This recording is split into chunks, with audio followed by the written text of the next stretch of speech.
Hi అండి. ఈరోజు vlog వచ్చేసి మన దగ్గర ఉన్న వేస్ట్ బ్యాంగిల్స్తో మనం మళ్ళీ న్యూగా ట్రెండీగా బ్యాంగిల్స్ అయితే ప్రిపేర్ చేసుకుంటున్నామండి. దానికి కావాల్సినవి మన దగ్గర వాడనివి బ్యాంగిల్స్ ఉంటాయి కదండి, వాటితో నేను గాజులు అయితే ప్రిపేర్ చేసుకుంటున్నాను.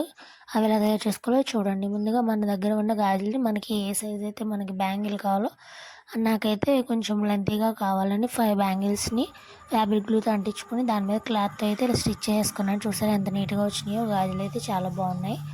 ఇప్పుడు దీనిపైన మనం స్టోన్ వర్క్ అనేది మనకి ఇష్టం వచ్చినట్టు మనకి ఎలా కావాలంటే అలా మన ఆలోచనకి తగ్గట్టు ప్రిపేర్ చేసుకోవాలండి. నా దగ్గర అయితే మగ్గంకి సంబంధించినవి 3D కుందన్స్, చిన్న చిన్న స్టోన్స్, అలాగే 3D డాప్స్ ఉన్నాయండి. వాటితో అయితే నేను డిజైన్ చేసుకున్నాను బ్యాంగిల్స్ అయితే. చూడండి, ఇలా ఫ్యాబ్రిక్ గ్లూ అంటించేసి ఒక్కొక్కటి 1 by 1 అలా అంటించుకోండి.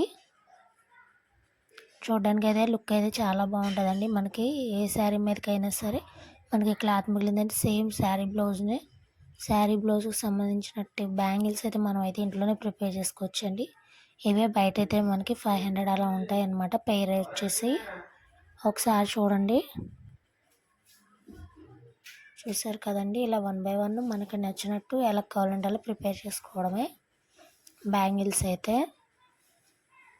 నేనైతే నా పట్టు శారీ మీదకైతే ప్రిపేర్ చేసుకున్నానండి బ్యాంగిల్స్. చూసారు కదండి, ఆరిపోయాకైతే ఇలా ఉన్నాయన్నమాట. చూసారా, హ్యాండ్కి వేసుకుంటే చాలా ఎలిగెంట్ లుక్ ఉంది. చాలా చాలా బాగున్నాయండి బ్యాంగిల్స్ అయితే. కలర్ కూడా ఇప్పుడు మంచి ట్రెండింగ్ కలర్ కదండి. ఇదిగోండి, ఈ శారీ మీదకైతే నేను ప్రిపేర్ చేసుకున్నాను. చూసారు కదా శారీ కలరు, అట్లనే బ్యాంగిల్స్ బ్లౌజ్ సేమ్ ఒకటే కదండి. చాలా చాలా బాగుందన్నమాట. శారీ మీదకి ఇలా పేర్ చేసుకోవడం కూడా చాలా బాగుంది ట్రెండీగా.